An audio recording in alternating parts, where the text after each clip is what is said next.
কোরআনুল কারীম সূরার নাম সূরা আনফাল 10 নম্বর পারা 2 নম্বর সাফা 1 নম্বর আয়াত ওয়া আতিউল্লাহা ওয়া রাসূলাহু ওয়া লা তানাযাউ ফাতাফশালু ওয়া তাযহাবা রিহুকুম ওয়াসবিরু।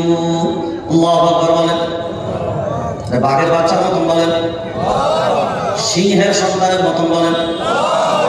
এই আওয়াজে এখনো পর্যন্ত কাজ হবে না। বাংলার মাটিতে ব্রিগেডের মাঠে দাঁড়িয়ে হিন্দু রাষ্ট্রের ঘোষণার দ্বারা প্রকাশ্যে বলে বেড়াতে পারে, সেই রকম রাজ্যের একটা জেলা যেখানকে 77% মুসলমান বসবাস করে, তাদের আওয়াজ এত নিম্ন পর্যায়ের হবে,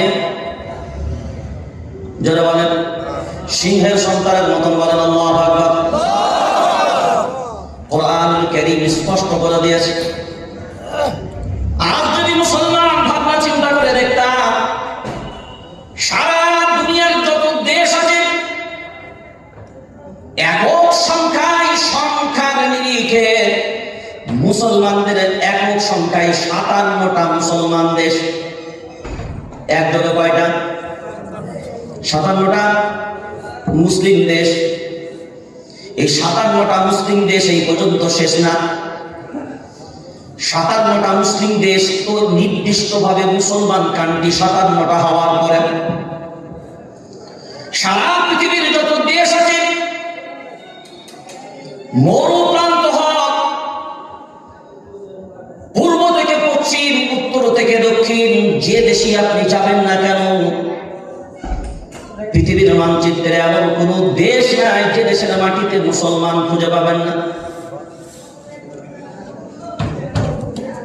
মুসলমানদের নামের নিরিখে এককভাবে 57টা মুসলিম দেশ, সারা পৃথিবীর কোন ধর্মের এতগুলো দেশ নাই। কি বললাম? খ্রিস্টানদের দেশ সারা পৃথিবীতে 5টা দেশের নাম বলেন। ইহুদিদের সারা পৃথিবীর জমিনে 5টা দেশের নয়, 2টো দেশের নাম বলেন। জৈনদের বুদ্ধদের সারা দুনিয়াতে 2-3টা দেশের নাম বলেন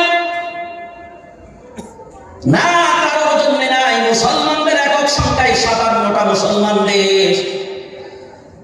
তারপরেও যারা বর্তমান সময়ে মনে হয় এরা যেন সব ইতিম, এরা যেন সব মিসকিন, এদের যেন কেউ নাই, এদের কোনো গার্জেন নাই, এরা যেন অভিভাবক বিহীন ভাবে দুনিয়ায় ঘটতে চলে। অথচ কোরআনুল কারীম সূরার নাম সূরা মুহাম্মদ 26 নম্বর পারা 6 নম্বর সাফার লাস্ট নম্বর আয়াতে আল্লাহ বলেন, যালিকা বিআন্নাল্লাহা মাওলাল্লাযীনা আমানু ওয়া আন্নাল কাফিরিনা লা মাওলা লাহুম। আল্লাহু আকবার বলেন। যালিকা বিআন্নাল্লাহা মাওলাল্লাযীনা আমানু, ঈমানওয়ালাদের জন্য কোনো টেনশন এই জন্যই নেই। ঈমানওয়ালাদের যিনি অভিভাবক বা গার্জিয়ান, তিনি অন্য কেউ নয়, তিনি একমাত্র আসমান এবং জমিনের একমাত্র মালিক। ইন্না রাব্বাকুমুল্লাহুল্লাযী খালাকাস সামাওয়াতি ওয়াল আরদ ফি সিত্তাতি আইয়ামিন সুম্মা ইসতাওয়া আলাল আরশ। আল্লাহু আকবার বলেন। এই আসমান বলেন, জমিন বলেন, যাই বলেন না কেন, এই সব কিছু আমার আল্লাহ বলেন আমার হাতের মুঠার ভিতরে। হাতের মুঠার ভিতরে বলতে আমার আপনার হাত মুঠা যদি বন্ধ করে দিই, এই মুঠার ভিতরে আসমান জমিন আল্লাহ বলেন আমি আল্লাহ আমার হাতের মুঠার ভিতরে। এখন যদি আমার হাতের মুঠার ভিতরে একটা ছোলা দানা আমি রাখি, এই ছোলাটা আমার হাতের মুঠার ভিতরে যেমন হবে, এই আসমান জমিনটা আমার আল্লাহর কাছে তেমন হবে। কারণ একটা জিনিস মনে রাখবেন, এই আসমান জমিন আমার আপনার কাছে অনেক বড় হতে পারে, কিন্তু যিনি বানিয়েছেন তার কাছে এত।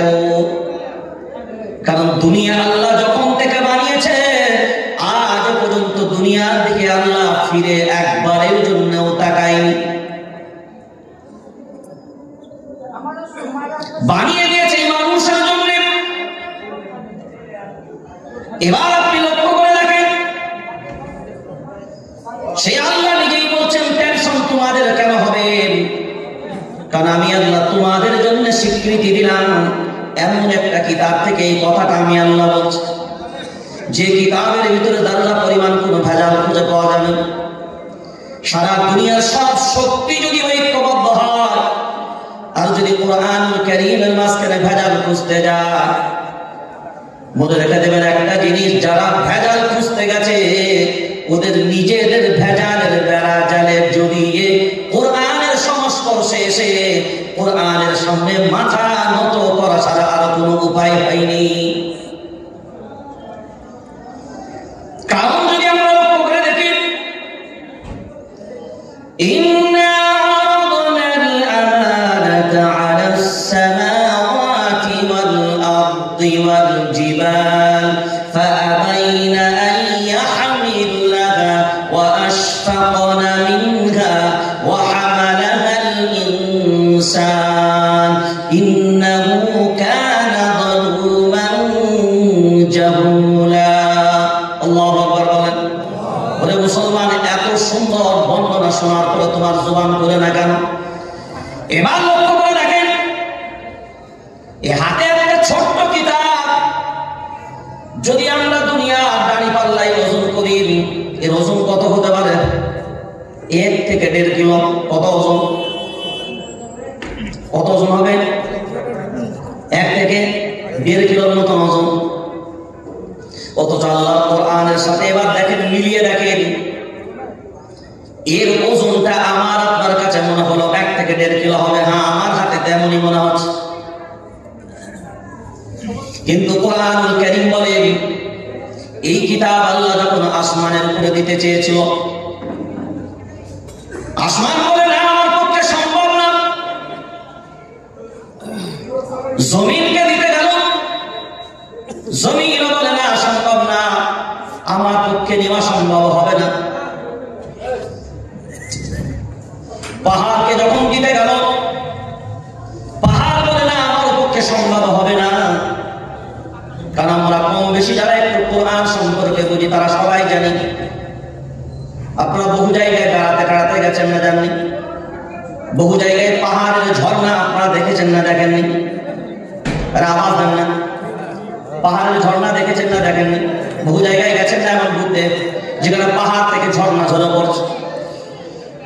অত সুন্দর দৃশ্য আপনি দেখলেন, পাহাড় থেকে ঝর্ণা ঝরে পড়ছে। ওই ঝর্ণার পানিতে অনেকে গোসল করেছে, পরিবারদেরকে নিয়ে গিয়ে এই সুন্দর নাজারাটা সবাইকে দেখিয়েছেন।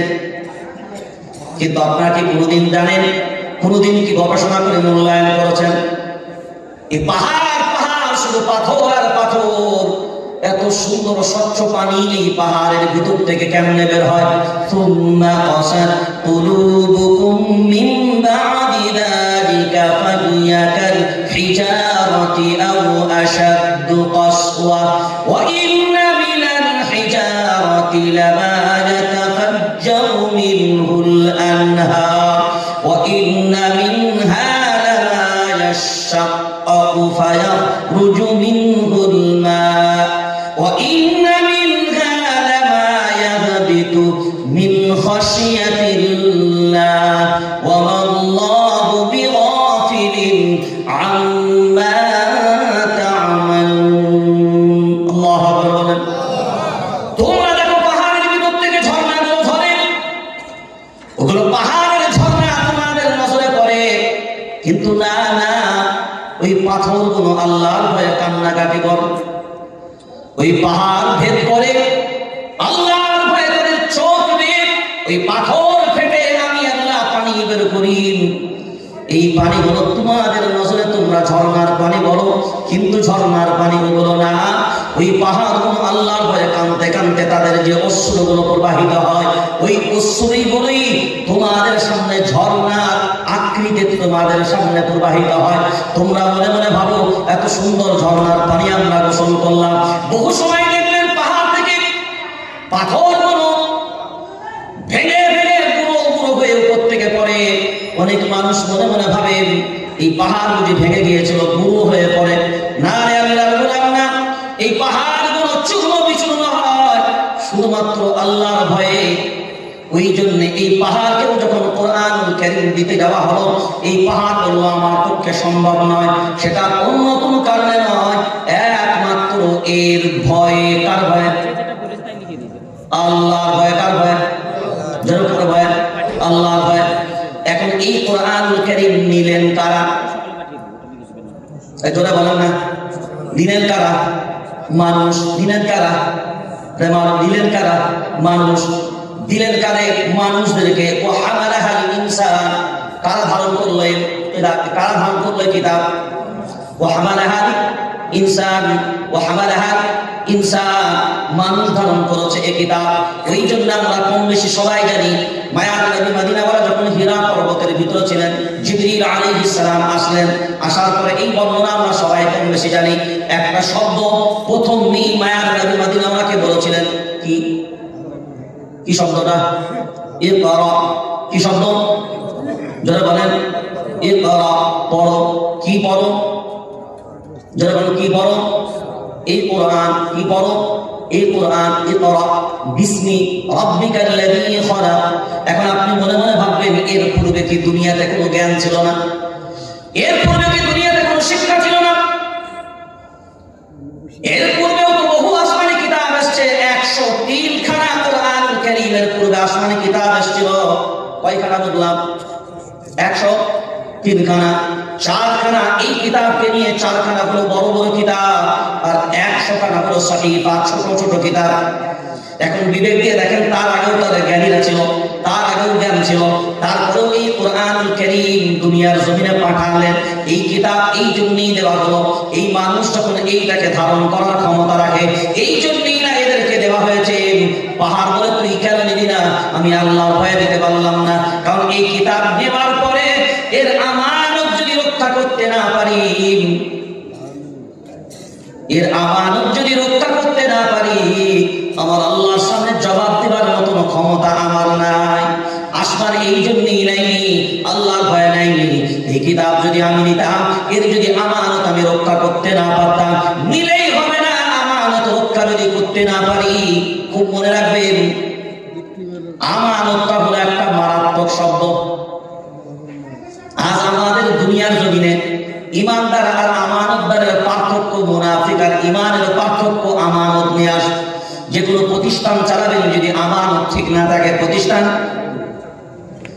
দেখবেন মাদ্রাসার মুহতামিম বানানো হয়, কাকে মুহতামিম বানায়? যিনি সব থেকে আমানতদার হন, যিনি ওই প্রতিষ্ঠানের সব থেকে দরদি হন, যিনি সার্বিকভাবে ওই প্রতিষ্ঠানের প্রতি তার আন্তরিকতা থাকে, তাকেই কিন্তু নির্বাচন করা হয় সার্বিকভাবে। তিনি হলেন মুহতামিম, তিনি হলেন সদর। তেমনি আসমান জমিন পাহাড় এই কিতাব এই জন্যই ধারণ করেনি। এই কিতাবের আমানত হয়তো আমরা রক্ষা করতে পারবো না।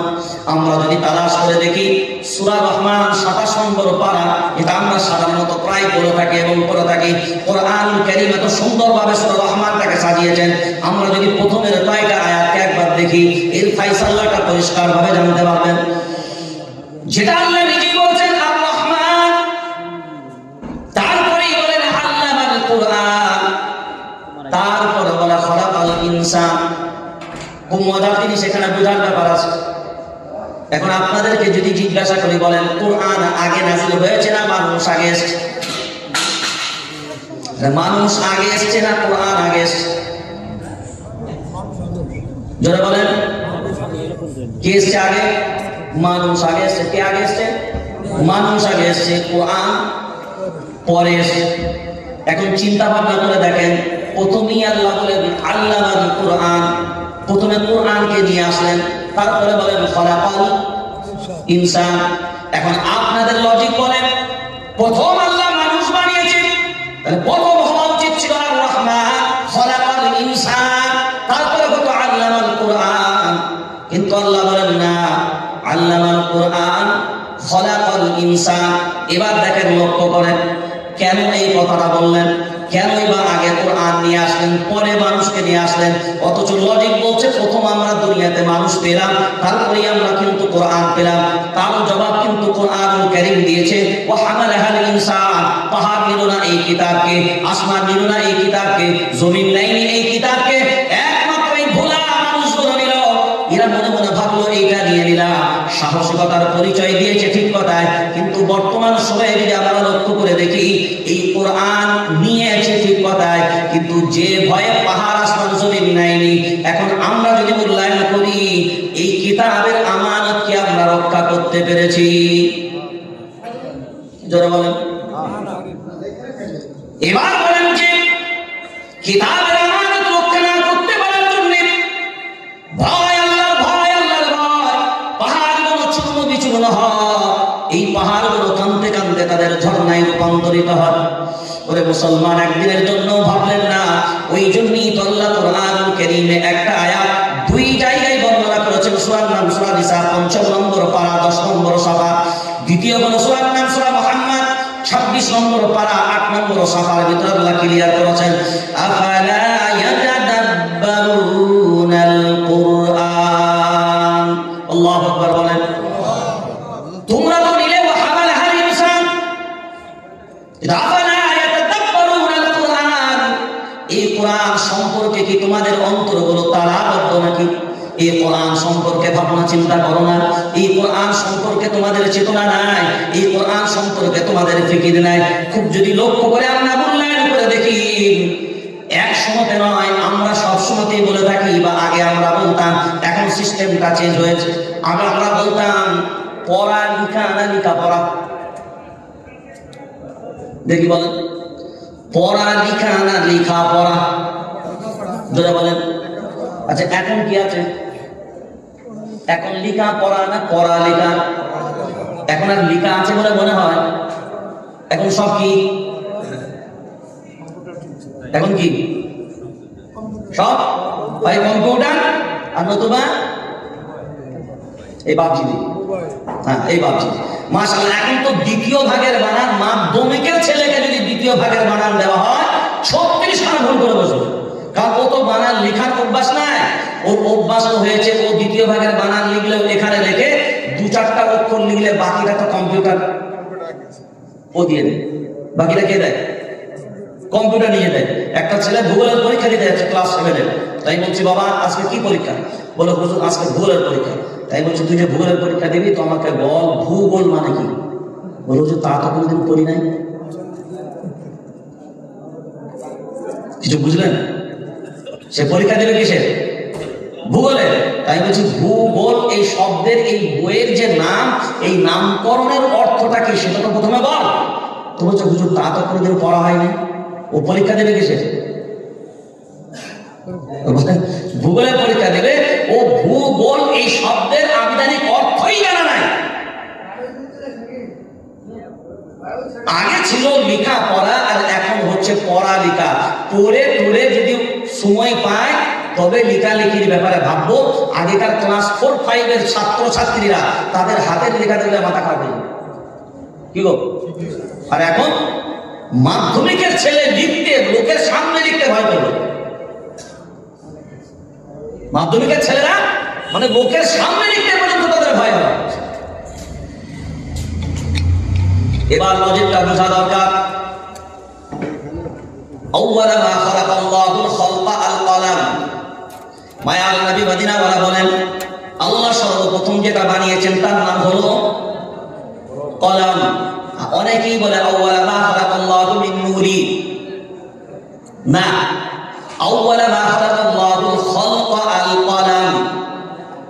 আল্লাহ প্রথম বানিয়েছেন কলম।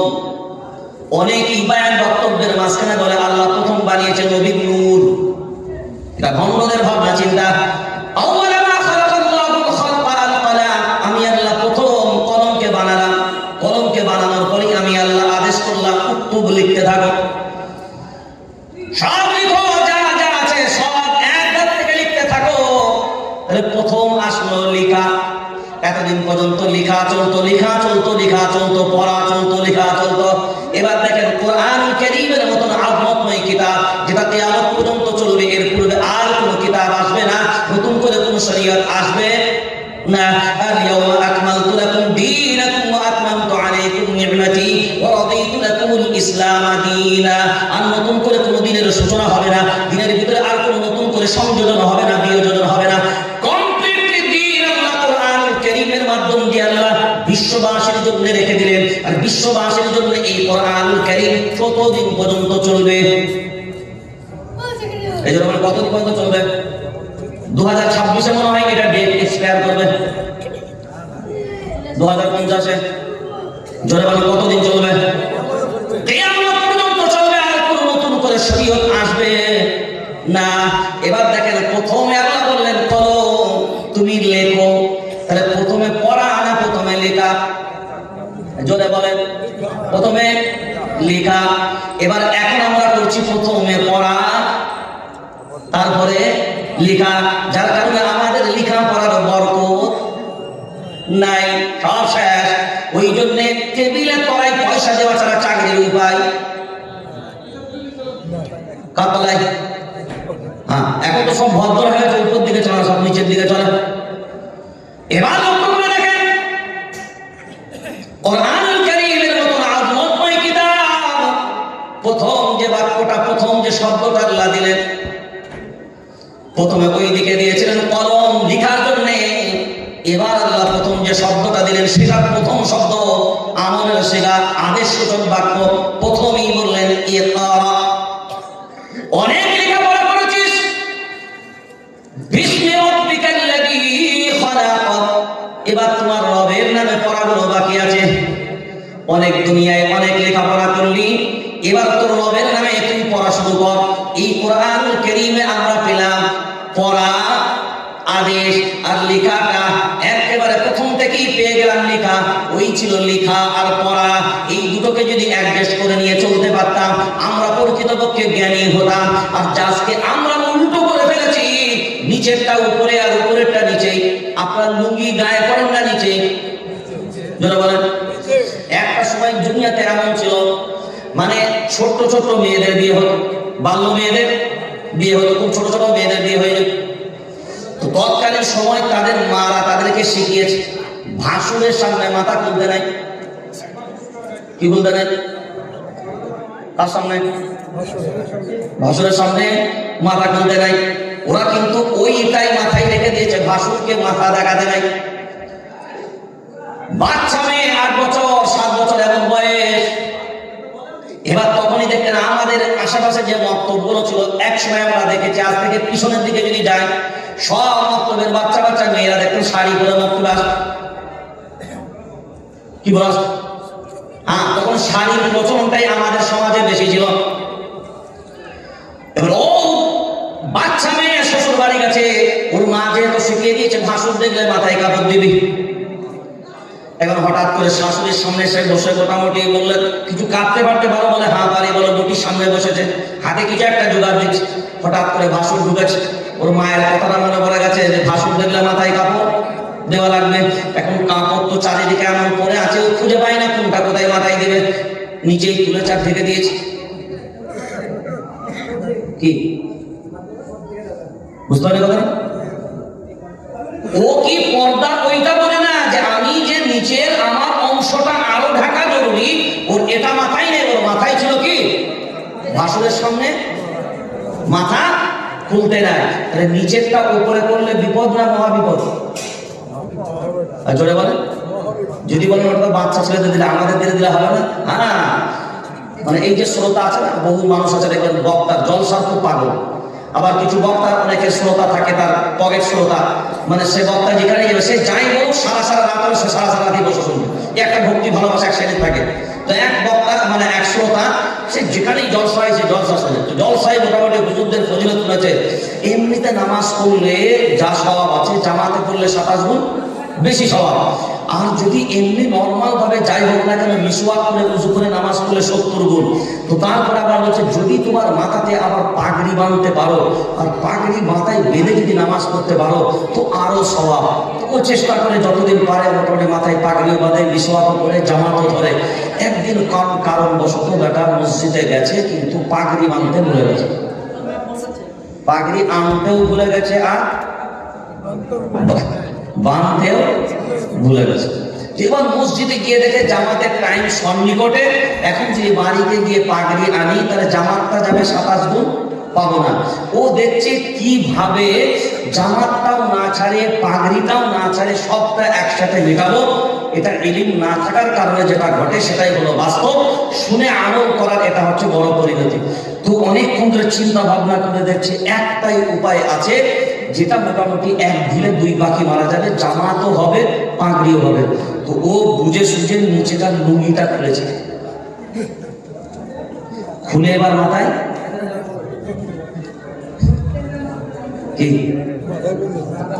কি বেঁধেছে? পাগড়ি বেঁধেছে। সব লেগে গেল। নিচে কি? নিচে সব ফাঁক। তেমনি ঠিক আমাদের অনুরূপ সিস্টেম ওয়ারিভাবে যদি আমাদের থাকে তো কোনো টেনশন নাই। আমরা করছি বর্তমানে কি উল্টো। লেখা পড়া যদি আমাদের মাঝখানে থাকতো তাহলে অবশ্যই আমরা শিক্ষিতের জায়গায় পৌঁছাতে পারতাম। আর বর্তমানে এই কোরআন, এই কোরআনের শিক্ষার ব্যাপার যদি বলি তো আমাদের মানুষের ভেতরে এমনি এরা যে কোরআন সম্পর্কে এরা মনে করে এই কোরআন শিখে এরা কি পাবে? এ তো সেই তারাবি করবে, 10,000 টাকা চাঁদা তুলে দিলে তবে পাবে। আমাদের ইমামতি করবে, এখন মমতা খারাপ বেঁচে আছে, 3,000 টাকা দেবে, তাও কমিটি ঝেড়ে 2,500 টাকা ঝেড়ে দেবে, 500 টাকা মাইনের সাথে যোগ করে দেবে, বলে এটা তুই চালাগা, তোর বউ খাবে, তুই খাবি, তোর ছেলে খাবে, তোর 14 গোষ্ঠী যা আছে সব এটি চালাবে। বলে মাইনে কত দিবি? বলে মাইনে 4.5 আর মমতা খারাপ 2.5 দিয়ে কত? বলেন কত? লজ্জার একটা সীমা হয়, মানুষের দায়বদ্ধতার একটা সীমা হয়। একটা মোবাইলে রিচার্জ মারতে গেলে 28 দিনে 200 টাকা, 250 টাকার কমে, 300 টাকার কমে রিচার্জ নেই। কিন্তু বর্তমানে সব জিনিসের উন্নতি ঘটেছে, সব জিনিসের। মসজিদে ঢুকবে, যেখানে সুদখোররা, বিড়িখোররা, তালিখোররা মুদবে, ওদের মুদটারও এত দাম ইটালিয়ান পাথরে মুদতে হবে। তা করেন না? মানে পোশাকটা পরবে যে জায়গাটা, সেটা ইটালিয়ান পাথরের উপরে হতে হবে। আর অধিকাংশ দেখবেন ইমামগুলোকে, কোরআন ওয়ালাগুলোকে, যারা ওই মসজিদের রওনা, যারা ওই মসজিদের আসল চেহারা, যারা ওই মসজিদের আসল চেহারা, তাদেরকে ভরবে দেখবেন হয় সিঁড়ির তলায়, কোথায় কোথায় যেন ঘুমের ঘরে উঠলে 2-4 বার ঠুকাও লাগে,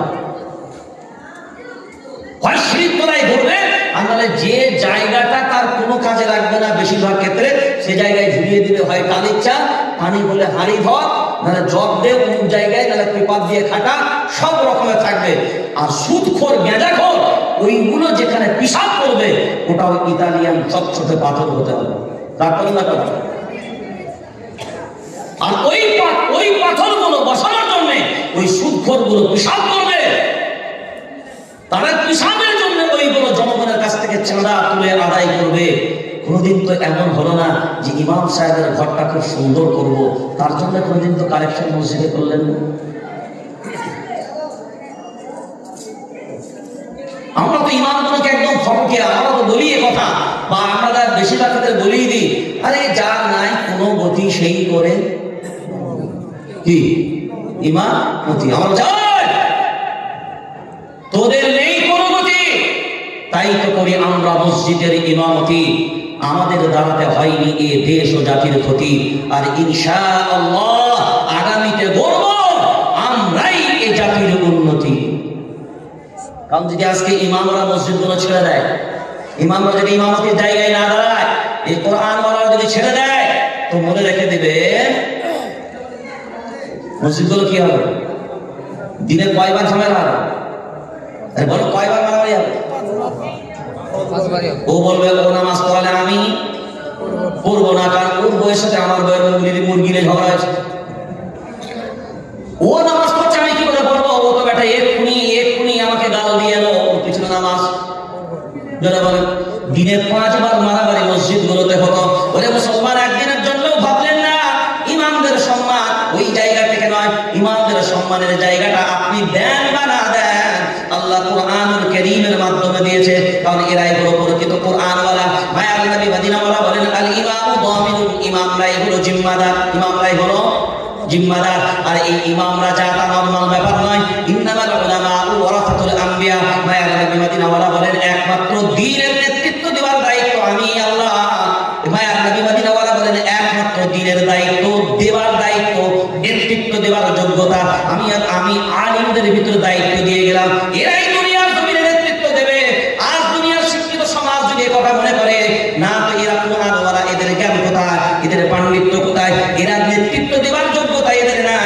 নেতৃত্ব দেবে কারা?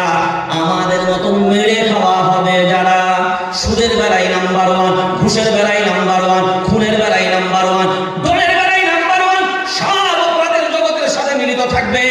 এরাই তো প্রকৃতপক্ষে নেতা হবে। কারণ যত বড় লম্পট হবে তত বড় তত বড় নেতা হবে। আর প্রকৃত যোগ্যতা যাদের থাকবে এদেরকে নেতৃত্বের জায়গায় তো আমরাই কোনোদিন মেনে নিতে পারি না।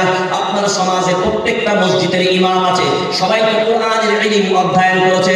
আপনি বিবেক দিয়ে বলেন আপনার পুরো সমাজের মাঝখানে সবথেকে সম্মানীয় ব্যক্তির নামটা কি? সবটাকে সম্মান যাকে দেন তাই সেই ব্যক্তিটাকে জোরে বলেন। আপনার মসজিদের ইমাম, কিন্তু দেন আপনারা।